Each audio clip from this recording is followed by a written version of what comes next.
بدعتیں پھیل گئی. جب تک حضرت آدم علیہ السلام زندہ تھے تب تک سب ٹھیک پر تھے. شیش جو حضرت آدم علیہ السلام کے بیٹے ہیں انہوں نے صرف اللہ تعالی کی عبادت کا ابھارنے کا کام کیا کیونکہ شرک نہیں تھا. اور حضرت ادریس یا الیاس بھی تھے تو وہ بھی صرف اللہ کی عبادت کے لیے ابھارتے تھے, تسبیحات کے لیے ابھارتے تھے. شرک سے روکنا ان کا کام نہیں تھا کیونکہ شرک اس وقت تھا ہی نہیں. کہاں سے شرک شروع ہوا؟ آئیے جانتے ہیں نوح علیہ السلام کی قوم کے وقت.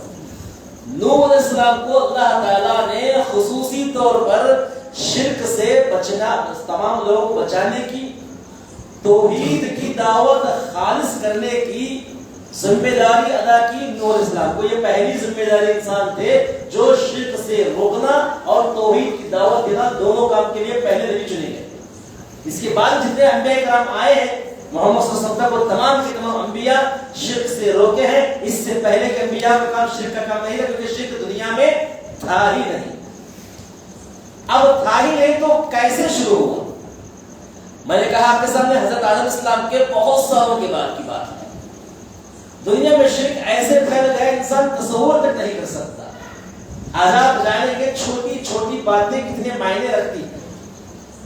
معلوم یہ ہوا کہ نوح علیہ السلام کی قوم میں شرک تھا. کیسے تھا؟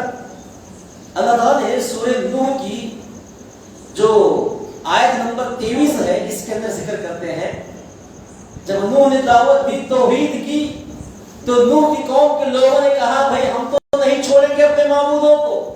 ہم نہ تو ود کو چھوڑیں گے, نہ تو سوا کو چھوڑیں گے, نہ تو یغوث کو چھوڑیں گے, اور نہ ہی ہم نصر کو چھوڑ سکتے ہیں.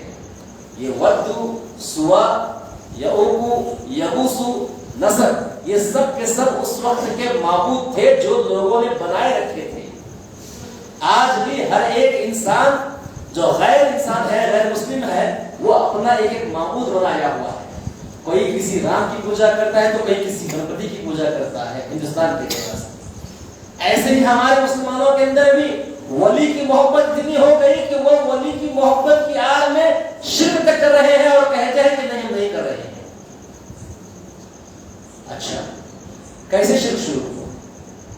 یہ جو ود, سوا, یغوث, یعوق, نصر یہ جو تھے یہ کوئی ایسے لوگ نہیں تھے کہ جو اللہ معاف کرے کہ یہ پاپی لوگ تھے, ایسا نہیں تھا.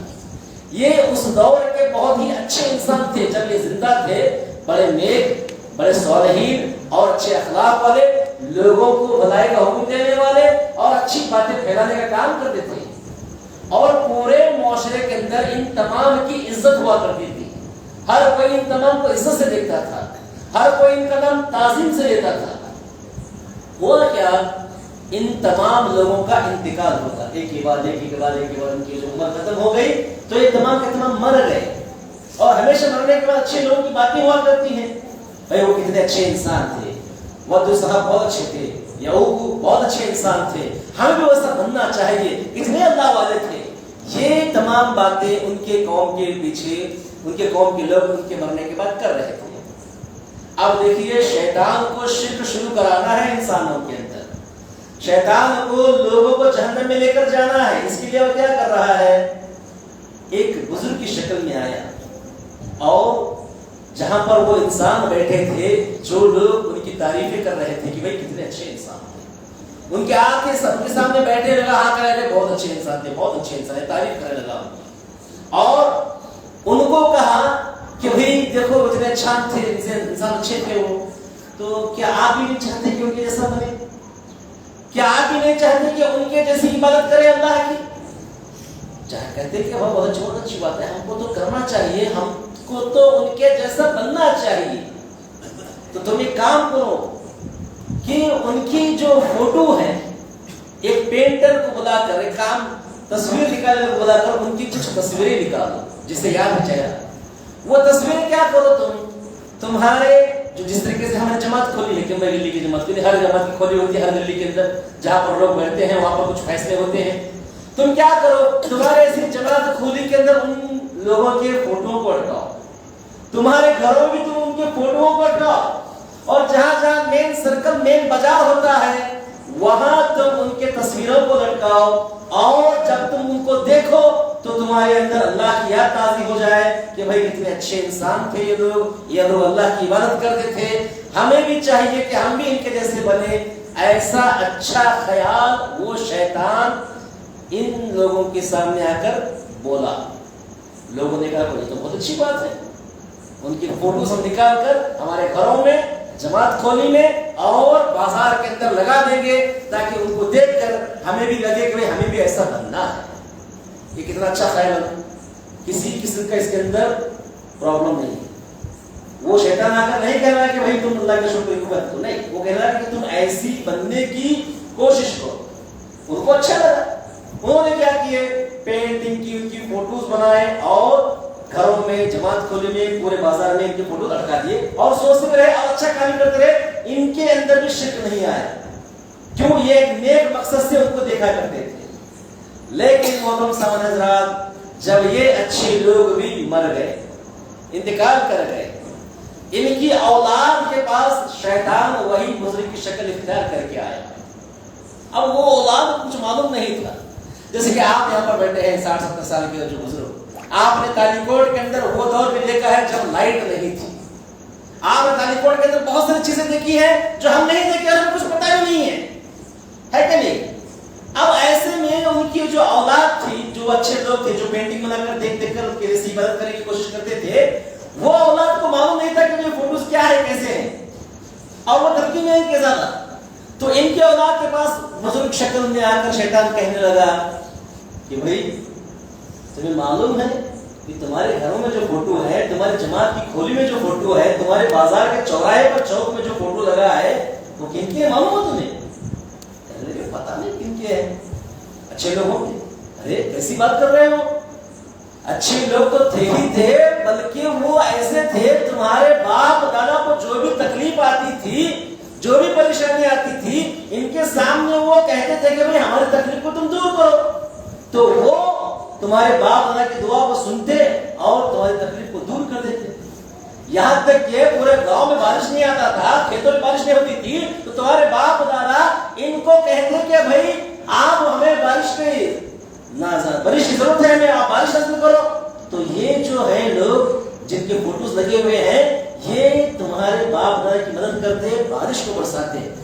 تمہارے گھر کی خوشیاں ان کے ذریعے سے ہیں، تمہارے گھر کی خوشیاں جو بھی ہیں ان کی وجہ سے ہیں۔ کیا تم نہیں چاہتے کہ تمہارے باپ دادا سے 2 قدم آگے بڑھو؟ یہ تو بہت اچھی بات ہے، ہمارے باپ دادا کو اتنا چاہتے تھے، ہمیں تو معلوم ہی نہیں، چلو ہم بھی کچھ ایسا کرتے ہیں تاکہ یہ خوش ہو جائے۔ تو کہنے لگا تمہارے باپ دادا کی حیثیت اتنی تھی کہ یہ فوٹوز لگائے، آپ کو معلوم ہے ان کی قبریں بھی یہی بازو میں ہی ہے، آپ ان کو مزار کی شکل دو، ان کو ایک تعظیم کا معاملہ دو۔ اب ایسی قبریں ہیں کہ وہاں پر جانور وغیرہ پھرتے ہیں، آپ ان کی قبروں کو مزار کی شکل دو، پتھر کی شکل دو، تاکہ ان کی تعظیم برقرار رہے، ان کی عزت برقرار رہے اور ان کی قبر کے اندر کوئی جانور وغیرہ پھرے نہیں۔ کہنے لگے وہ تو بہت اچھی بات ہے۔ اب ظاہر سی بات ہے انسان کے پاس پیسہ آ جاتا ہے، آپ کے باپ کے پاس جو پیسہ تھا آپ کے پاس اس سے زیادہ ہے، آپ کے بچوں کے پاس آپ سے بھی زیادہ پیسہ ہے۔ اب جو ہمارے بچے پیدا ہونے والے آگے چل کے ہم سے بھی زیادہ پیسہ کمائیں گے، جتنا پیسہ کمائیں گے اتنی مزید شان۔ جیسے کہ دیکھیے آسام سے پہلے کیسی تھی، چھوٹی سی تھی، آج دولت اتنی بڑی بن گئی اور اوپر کا فلور پہ بن گیا، کیوں؟ پیسوں کی وجہ سے۔